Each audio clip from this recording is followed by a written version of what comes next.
আসসালামু আলাইকুম প্রিয় দর্শক, যতই দিন যাচ্ছে নির্বাচন ঘনিয়ে আসছে এবং নির্বাচনকে কেন্দ্র করে নানা ধরনের প্রচারণা চলছে এবং এই নির্বাচনে আমি তিনটা পক্ষকে কিন্তু দেখতে পাচ্ছি। তিনটা পক্ষ হলো কে কে?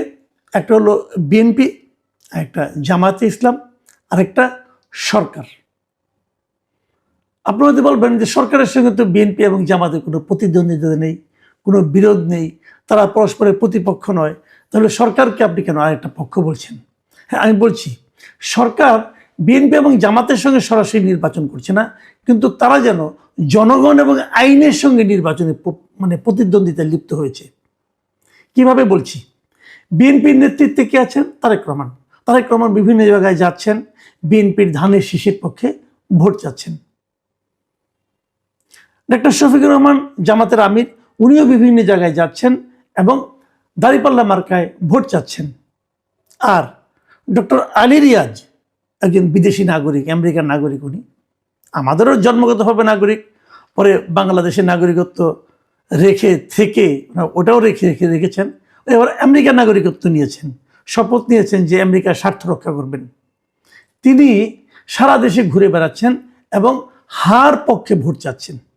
আমাদের তারেক রহমান এবং আমাদের শফিকুর রহমান, ওনারা কিন্তু ভোট চাইতে যে কাউকে আইন ভাঙতে বলছেন না, কিন্তু আলী রিয়াজ সাহেব আইন ভাঙতে বলছেন।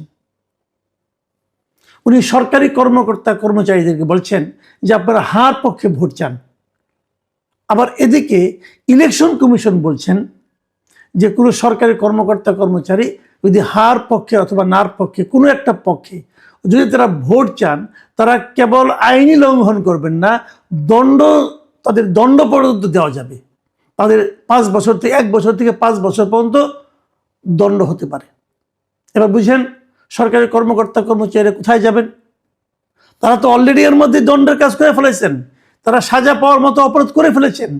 এবং দেশের এমন কোনো সরকারি অফিস নেই যেখানে নাকি হার পক্ষে প্রচারণা শুরু করে দেওয়া হয়নি। তাহলে এই দণ্ড কাকে দেওয়া হবে? নির্বাচন কমিশন বলছে যে এখানে নতুন করে আমার বলার কিছু নেই, এটা তো আইনেই আছে। গণপ্রতিনিধিত্ব যে আইনটা, যেটাকে আরপিও বলা হয়, মানে যে আইনের অধীনে নির্বাচন হয়, সে আইনেই আছে যে কোনো সরকারি কর্মকর্তা কর্মচারী নির্বাচনের কোনো একটা পক্ষে প্রচারণা চালাতে পারবে না। আসেন আমরা সেই আইনটা একটু দেখি। সেই আইনটাতে কি বলা হয়েছে? গণপ্রতিনিধিত্ব আদেশ 1972 এর 86 অনুচ্ছেদে কি বলা আছে? যদি প্রজাতন্ত্রের কর্মে নিয়োজিত কোনো ব্যক্তি কোনোভাবে নির্বাচনের ফলাফলকে প্রভাবিত করার উদ্দেশ্যে তার সরকারি পদমর্যাদার অপব্যবহার করেন, তাহা হইলে তিনি অনধিক 5 বৎসর এবং অনূন্য 1 বৎসরের কারাদণ্ড এবং অর্থদণ্ডে দণ্ডিত হইবেন। ক্লিয়ার কথা? তাহলে তারা তো অলরেডি প্রভাবিত করা শুরু করেছে, তারা হার পক্ষে প্রভাবিত করা শুরু করেছে। এদের প্রত্যেকের তো মিনিমাম 1 বছরের শাস্তি হবে। আলী রিয়াজ কি শাস্তি কমাতে পারবেন? ওনার আমেরিকার প্রভাব খাটিয়ে পারবেন? এই যখন ঘটনা দেখেন, আলী রিয়াজ কি করতেছেন? আলী রিয়াজ সাহেব উনি আবার এখন মন্ত্রী পদমর্যাদা আছেন। উনি দেখেন আমি গতকাল 3 দিনের একটা ইতিহাস দিচ্ছি আপনি, 3 দিনের ওনার অকর্মকাণ্ড। বুধবার দিন আজকে এফডিসিতে একটা ডিবেট ফর ডেমোক্রেসি একটা অনুষ্ঠান হয়েছিল, সেখানে উনি উপস্থিত থেকে বলেছেন গণভোটে হা জয়যুক্ত হলে তারুণ্যের স্বপ্ন বাস্তবায়ন হবে। উনি বলেছেন।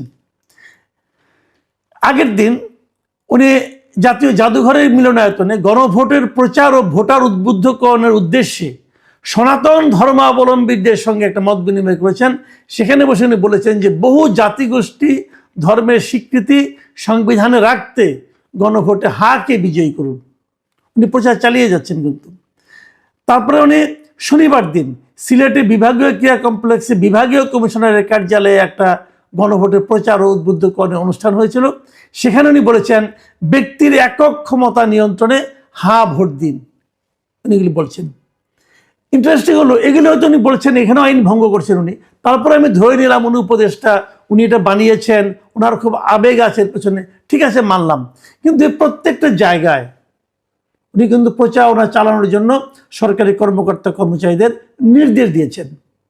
এবং আপনি গেলে দেখবেন প্রত্যেকটা সরকারি অফিসে, প্রাইমারি স্কুলে, সরকারি প্রাথমিক বিদ্যালয়ে আপনি দেখবেন বড় বড় করে বিলবোর্ড, বড় বড় করে ব্যানার টাঙানো আছে যে হাতে ভোট দিন। করলেনটা কি? আমি যে গণপ্রতিনিধিত্ব আদেশের কথা বলছি, নির্বাচন কমিশনও কিন্তু এই ব্যাপারে এখন মুখ খুলতে শুরু করেছে। গতকালকে আমি দেখলাম কালের কণ্ঠে দুজন নির্বাচন কমিশনার বলেছেন, তাদের দুজনের বক্তব্যের উপর ভিত্তি করে কালের কণ্ঠ একটা নিউজ করেছে, এবং সেই নিউজের শিরোনাম হলো সরকারি চাকুরেরা কোনো পক্ষ নিতে পারবেন না। এবং সেখানে ওনারা যাকে বলেছেন নির্বাচন কমিশনার আব্দুর রহমান এল মাসুদ, তার সঙ্গে আলাপ করেছেন। এবং এই ভদ্রলোক কি বলেছেন? এই ভদ্রলোক বলেছেন যে সহকারী রিটার্নিং অফিসার, প্রিজাইডিং ও পোলিং অফিসাররা তো বটেই, কোনো সরকারি কর্মকর্তারা হার পক্ষে দেন বা ভিড় বিপক্ষে না ভোট দেন এটা বলতে পারবেন না, এটা একেবারেই নিষেধ। এবং তিনি আবার একটু মাঝখানে আপনার একটু আপোষ করার চেষ্টা করেছেন। উনি আপোষ করে ওনাকে প্রশ্ন করা হয়েছিল যে তাহলে যে উপদেষ্টারা করছেন তার কি হবে, তখন তিনি সেটাই ব্যাখ্যা দিয়ে বলেছেন যে আপনারা হয়তো প্রশ্ন করবেন উপদেষ্টা মহোদয়রা তো ভোটের পক্ষে প্রচার করছেন। আমি বলবো উপদেষ্টা মহোদয়রা সরকারি চাকুরে নন, তারা পাবলিক সার্ভেন্ট। আমি এখনো বুঝি নাই যে সরকারি চাকুরে আর পাবলিক সার্ভেন্টের মধ্যে পার্থক্যটা কি। যাক, উনি বলেছেন, শুনি কি বলেছেন। উনি ব্যাখ্যা দিয়েছেন গভর্নমেন্ট সার্ভেন্ট বা প্রজাতন্ত্রের কর্মচারী নন, কাজেই উপদেষ্টারা গণভোটে হার পক্ষে বলতে পারবেন। ওনারা নিজেরাই জাতির জন্য অনেক টাকা পয়সা খরচ করে এই বিষয়ে একটা উদ্যোগ নিয়েছেন, সে কারণে উপদেষ্টাদের ভোটের পক্ষে প্রচার চালাবে, এটাই বাস্তবতা। কিন্তু সরকারি কর্মচারীরা তা পারবেন না। যাক, উনি যেটা বলেছেন উপদেষ্টাদেরকে এক ধরনের ছাড় দেওয়ার চেষ্টা করেছেন, কিন্তু আমি ছাড় দেব না।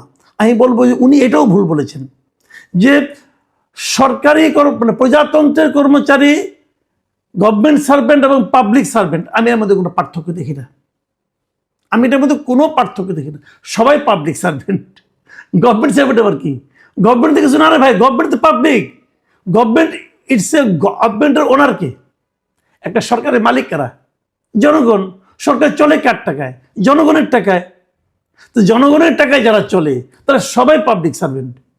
এগুলি এই 7-5 বোঝায় লাভ নাই। ইলেকশন কমিশনার হয়েছেন ভাই, আমি একটা কথা বলি আপনাদেরকে, আমি মনে করি এই ইলেকশন কমিশন যে আসলে একটা মেরুদণ্ড সম্পন্ন ইলেকশন কমিশন, সেটা প্রমাণের একটা সুবর্ণ সুযোগ এরা হারাচ্ছে। যেই দিন থেকে আলী রিয়াজ এই অপকর্ম শুরু করেছেন, সারা দেশে ঘুরছেন ফিরছেন, এবং তার পিছনে পুরো গভর্নমেন্ট ঘুরতেছে, পুরো সরকার আলী রিয়াজকে সাপোর্ট দিয়ে যাচ্ছে। তারেক রহমান যখন যেখানে যান তার সঙ্গে পুরো বিএনপি যায়, ডক্টর শফিকুর রহমান যখন যেখানে যায় তার পেছনে পুরো জামাত ইসলাম যায়, আর আলী রিয়াজ, এই আমেরিকান নাগরিক আলী রিয়াজ যখন যেখানে যায় তার পিছনে পুরো গভর্নমেন্ট যায়। আলী রিয়াজের কথা মতো গভর্নমেন্ট চলছে, এবং গভর্নমেন্ট একটা আইন লঙ্ঘন করতেছে। এই কথার মধ্যে আর কোনো আলোচনা নাই রে ভাই, আপনার আলোচনা করেন সারাদিন, but this is reality. Ali Riaz এই গভর্নমেন্টটাকে একটা ফানি একটা সাবজেক্ট বানিয়ে দিছে, সারা দুনিয়ার কাছে একটা হাস্যকর সরকারে পরিণত করছে। আলী রিয়াজ যত যাই করেন না কেন, এই ব্যাপারে কিন্তু দেশের আইন বিশেষজ্ঞ, নির্বাচন বিশেষজ্ঞ, তারা কে কি বলেছেন আপনারা দেখুন। অলরেডি কিন্তু বিশিষ্ট আইন বিশেষজ্ঞ যিনি আছেন ডক্টর শাহাদিন মালিক, তিনি বলেছেন যে এই বিদ্যমান আইন অনুসারে উপদেষ্টারা গণভোটের হার পক্ষে প্রচার চালাতে পারেন না। এবং খুবই আলোচিত নির্বাচন সংস্কার কমিশনের যিনি সদস্য ছিলেন বেগম জেসমিন টুলি, তিনিও একটা কথা বলছেন আগে, এবং উনি বলছেন যে এই নির্বাচন কমিশনের উচিত ছিল এই যে আইনের বাধ্যবাধকতা, এটা আগেই এই উপদেষ্টাদেরকে জানিয়ে দেওয়া। যে কথাটা আমি একটু আগে বললাম যে নির্বাচন কমিশনের একটা সুবর্ণ সুযোগ ছিল যে ওনারা যে একটা সরকারের কথা মতো চলার জন্য আসেন নাই, ওনারা যে স্বাধীনভাবে একটা নির্বাচন পরিচালনা করতে আসছেন, এটা প্রমাণের একটা সুবর্ণ সুযোগ ওনারা নষ্ট করেছেন। সরকার যখন নাকি সরকারি বিভিন্ন প্রতিষ্ঠানে ভোটের পক্ষে প্রচারণা শুরু করেছেন, তখনই তাদের থামানো উচিত ছিল, বলা উচিত ছিল যে এটা আপনারা পারেন না। এই কাজ শুরু হয়েছে আরো 2 সপ্তাহ আগে, 2 সপ্তাহ পরে এসে ওনারা বলতেছেন যে ওনারা এটা পারেন না। আমি যে একটা কথা বলেছিলাম, বহুবার বলেছি, যে এই নির্বাচন কমিশনকে আমার কাছে অথর্ব, অযোগ্য এবং অনভিজ্ঞ মনে হয়, তার প্রমাণ তারা দিয়েছেন। যে তারা বুঝতেই পারছেন না কখন থামাতে হবে, কখন বলতে হবে যে কাজটা আপনি পারেন না করতে। ভাগ্য ভালো একজন নির্বাচন কমিশনার, আমি এই আব্দুর রহমান এল মাসুদ সাহেবকে ধন্যবাদ জানাচ্ছি যে উনি মেরুদণ্ড সোজা করে কথাটা বলেছেন।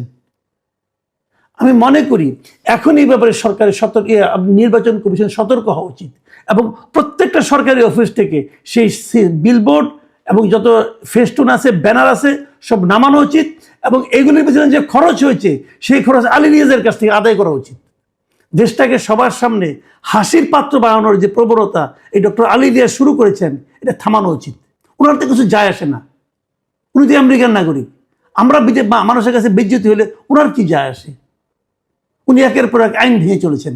প্রিয় দর্শক, আমি শুরুতে যেটা বলেছিলাম যে আসলে তিনটা পক্ষ দেখছি, একটা বিএনপি তারেক রহমানের নেতৃত্বে, আরেকটা জামাতে ইসলামী সেটা হলো আপনার ডক্টর শফিকুর রহমানের নেতৃত্বে, আরেকটা হলো সরকার, এই অন্তর্বর্তীকালীন সরকার ডক্টর আলী রিয়াজের নেতৃত্বে। এই ত্রিমুখী হচ্ছে সরকারের ভাব দেখে মনে হচ্ছে জাতীয় নির্বাচন তাদের কাছে কোনো ইস্যু না। তাদের জীবনমরণ সমস্যা হচ্ছে এখন হা ভোটকে জয়যুক্ত করানো। অদ্ভুত। প্রিয় দর্শক, এখন এই পর্যন্তই। আল্লাহ হাফেজ।